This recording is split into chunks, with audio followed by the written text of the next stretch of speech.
இன்றைக்கான மினி விலாகில் நம்ம என்ன பார்க்க போகிறோம்னு பார்த்தீங்கன்னா, நம்மளுக்கு ஒரு சிஸ்டர் ஒருத்தங்க கேட்டிருந்தாங்க. சிஸ்டர், தக்காளி செடி நிறைய காய்கள் காய்க்குது, ஆனால் ஒரு தக்காளியில் வந்துட்டு இந்த மாதிரி பிரச்சனைகள் வருது, அது எதனால் வருது, என்ன தீர்வு அப்படின்னு கேட்டிருந்தாங்க. ஸோ இன்றைக்கி வந்துட்டு இந்த தக்காளி செடியில் ஏன் இப்படி ப்ராப்ளம் வருது, நிறைய பேர் இதை ஃபேஸ் பண்ணுறோம் இல்லைங்களா? ஸோ இதை எப்படி ரெடி பண்ணுறது அப்படின்னு சொல்லி பார்க்கலாம். ஃபஸ்ட்டு இந்த மாதிரி தக்காளியில் அடிபாகம் மட்டும் இந்த மாதிரி கன்னி போயிருந்ததுன்னா அது பேர் வந்துட்டு பிளாசம் என்ட்ராட்டுன்னு சொல்லக்கூடிய.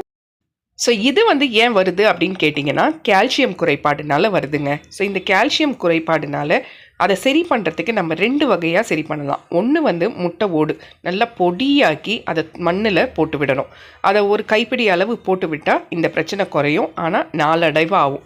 அதாவது ஒரு 15 டேஸ் எடுத்துக்கும் முட்டை ஓடு ஓரளவுக்கு மக்கி வர. முட்டை ஓடு அவ்வளோ சீக்கிரம் மக்கி வர ஓரளவுக்கு ஆகும். ஸோ ஆனால் இன்ஸ்டண்ட்டாக உங்களுக்கு ஒரு பிரச்சனை கிளியர் ஆகணும் அப்படின்னு சொன்னால், நம்ம நார்மலாக வெத்தலைக்கு சுண்ணாம்பு சேர்ப்போம் இல்லைங்களா? அந்த சுண்ணாம்பை கொஞ்சமாக எடுத்துக்கோங்க, ரொம்ப சேர்த்துடக்கூடாது, கொஞ்சமாக எடுத்துக்கோங்க.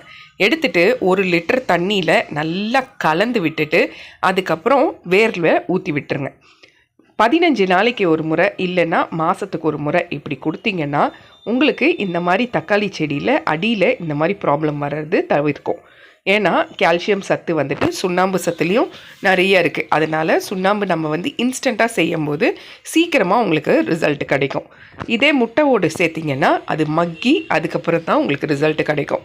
ஸோ இந்த மாதிரி தக்காளி செடியில் பிரச்சனை வருது அப்படின்னா உடனே யோசிக்காமல் கொஞ்சமாக சுண்ணாம்பு எடுத்து 1 லிட்டர் தண்ணியில் கலந்து நல்ல சாயந்தரம் டைமில் கரைச்சி ஊற்றி விட்டுருங்க. நல்ல ஒரு ரிசல்ட் இருக்கும்.